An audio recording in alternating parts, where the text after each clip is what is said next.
What's up, everybody on YouTube? This is Ness the Avatar. I'm coming back again with another old school Yu-Gi-Oh deck profile. This is actually like a 2002, 2003 build, I believe. I was gonna say this is probably my favorite deck that I own.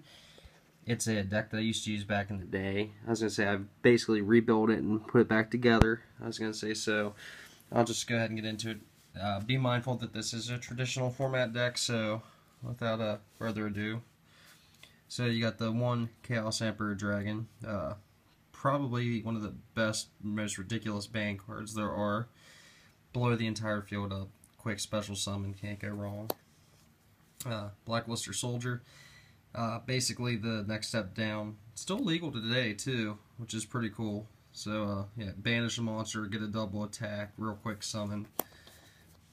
Dark Magician of Chaos, pitch him in the graveyard, bounce him back to Monster Reborn, get Monster Reborn back, or really good, just spell recovery. Awesome effect as far as basically being able to knock anything out or banish anything it destroys. I did run Jinzo a lot. I think right around this time some people were choosing not to use Jinzo, but I love Jinzo. You can't go wrong with him. Being able to shut down all the trap cards back in the day, whenever basically any trap card was something that was really key, really good stuff. This is like right before GOAT format actually took off, but I actually liked running Air Knight just because Air Knight was awesome. Being able to get that 1+ off of it was really good. Same thing with the Shura Priest, another GOAT card. I was going to say, Shura Priest is really awesome just for the fact that A, it's a light, B, not bad attack, and C, you could just run over a bunch of shit with it when you needed to. Breaker the Magical Warrior. I was going to say, back whenever, you know, getting rid of back row was really relevant. I was going to say, he was awesome, plus he was a dark. This is back whenever he was at 1, too. Tribe Infecting Virus, walking Regeki, if you will. Especially whenever you got Sinister Serpent in your hand. Pretty ridiculous card. A lot of these decks I see run 3 of these. I only run 1, but DD Warrior Lady is definitely a key card to get near the top of something that's a pain in the ass. This card set's absolutely amazing. Can't go wrong with it. Witch of the Black Forest basically searches out anything in the deck other than the envoys. Yeah, basically anything in the deck other than the envoys. I was gonna say, oh, and Demok. But dark card. I was gonna say this is part of your Yada lock too. That or Sangan. Exiled Force. I was gonna say I was really big fan of this card for a long time, just because being able to pop something on the field with it. I mean, it sucks to waste your special or your normal summon for that turn, but with all the monster recursion that was floating around back then, it was really good. Sangan, I was going to say basically a step down from Witch, but still pretty crucial. I was going to say I can't believe that Sangan was on and off again unbanned. I was going to say for my little hiatus I took from the game, I was going to say I seen that Sangan was actually off the ban list quite a few times. It'd be nice to get it back, especially with Tour Guide being at 1, but I don't know how that would make Burning Abyss, if it would make Burning Abyss go crazy or not. But here's a card I don't think will ever come back. Cyberjar, absolutely beautiful card, turns the entire game around, does a lot of cool shit, just real fun play. Morphing Jar, I was going to say, back whenever I was going to say, you either had a Tournament Pack 1, which was insane, or you had a Dark Beginning 2 one when this came out. I actually got a hold of a Dark Beginning 2 one whenever it first came out. It was like I think it's like $10 whenever it first came out online, but now they're a lot easier to get. But I love playing this card, especially on a lot of the old games. It was really good. And Injection Fairy Lily. I was going to say this card was key in running over top of a lot of big monsters or pushing for game.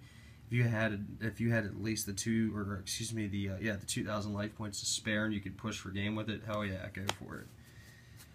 I only ran the one Magician of Faith just because I didn't build this deck as if it were like one of them ridiculous decks. I built this deck more for fun, even though it does kick ass. So I didn't really see the point of running 3 of these in there when there's so many other cool cards I wanted to run.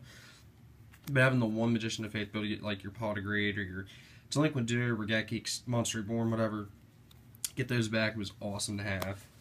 One of my, to this day, still one of my favorite cards in the game, Spirit Reaper, the first Invincible Wall card, if you will.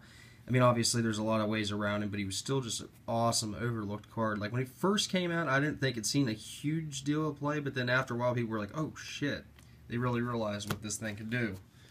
Plus, being able to pluck from the hand's awesome too. Sinister Serpent, basically your free discard outlet, you get it back. As I say, I'll be honest with you, anytime I played this on Dueling Network or I played in games, sometimes I'd have this when I don't even want it or need it. But it's still, being able to pull that off with Tribe Infecting Virus is great. Last monster of the deck is Yatagarasu, the best spirit monster ever.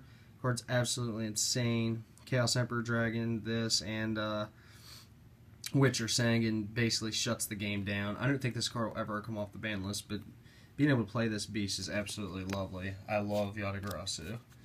I actually ran Swords Ribbon Light back in the day. I didn't use it as often, but as I say, when I did use it, it counted. It was good to have. Monster Reborn, as I say, the best monster reoccurring card. You can't go wrong with it. Beautiful artwork too. I was gonna say, I like the Japanese, the OCG artwork better. The Ankh, but whatever the hell that owl sword thing is, it looks awesome. Premature Burial, can't go wrong with that. It's the second best recursion card. 800 life points to be able to attach it to a monster and yank it back from the graveyard. Especially with cards like Demok, being able to use this, then get your monster reborn back, then summon your Jinzo back, and then pull an envoy out. Absolutely amazing. The best minus card in the game, painful choice. Set up your graveyard, get all your stuff ready the way you need it to be. No explanation needed. Just like with this card, Paul agreed. Really simplistic, just draw 2 cards. I was going to say, no wonder it's banned. Same thing with this card. This card may, a lot of people would say if or not it's better. Draw 3, discard 2, especially in any deck that runs like any kind of chaos aspect to it, or any kind of stuff that goes in the graveyard. This card in Light Sworns, this card and Burning Abyss, whatever. As I say, this card, I don't think this card will ever come back, but this card is absolutely beautiful. Love it. Delinquent Duo, awesome. I was going to say, -2 from your opponent's hand. If you open up with this, or Forceful Sentry, or this in Confiscation, yeah, you pretty much got the game set. Forceful Sentry. I actually don't run Confiscation in this build, and I like Forceful just because it's free. Shout out to the Galactic God for that. I was going to say, I actually used to debate on that all the time. That was one of the hardest choices to make, but I realize now, I'd rather get a freebie and them still have the card. Regeki, obviously, blow up your opponent's field. Darkhold, blow up your own field, do whatever you need to do. Sometimes you don't even have a field and just throw it down, blow up your opponent's shit. Same thing, Harpy's Feather Duster, except for this is for back row. Destroy all opponent's spell cards.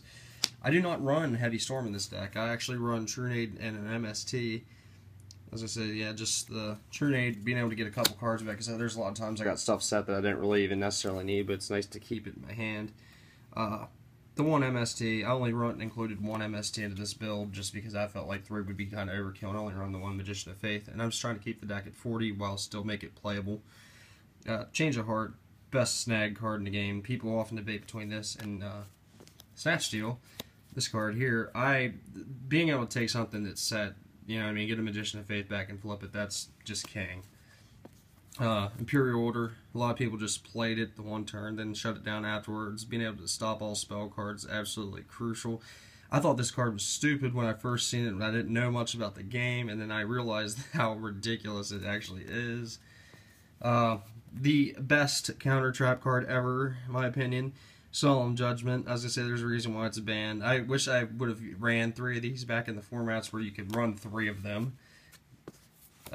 Call the Haunted. I was gonna say, I actually included that. I was a fan of monster reoccursion, no matter how, whatever you could get back, but you could always get something back and tribute it off, whatever. The last Blow the Field high card, Torrential Tribute. I definitely love Torrential Tribute. I was gonna say, still a very good card today. I've seen a couple formats where it was even at 2. I love Torrential.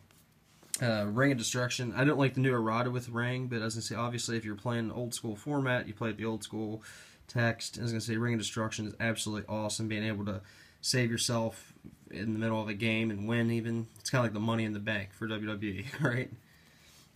And the last card of the deck is Mirror Force. I was gonna say, this is back when Mirror Force was like a top tier card. This is back when Mirror Force was on and off the ban list, not whenever it was at 3. Can't go wrong with it. But yeah, it's a 40 card deck. I was gonna say, this is my pride and joy, my favorite deck that I own. It's definitely not like the most expensive deck or anything like that, but it's just something that means a lot to me, and I love it. Thank you guys for watching, and I'll see you next time. Alright, I'm out.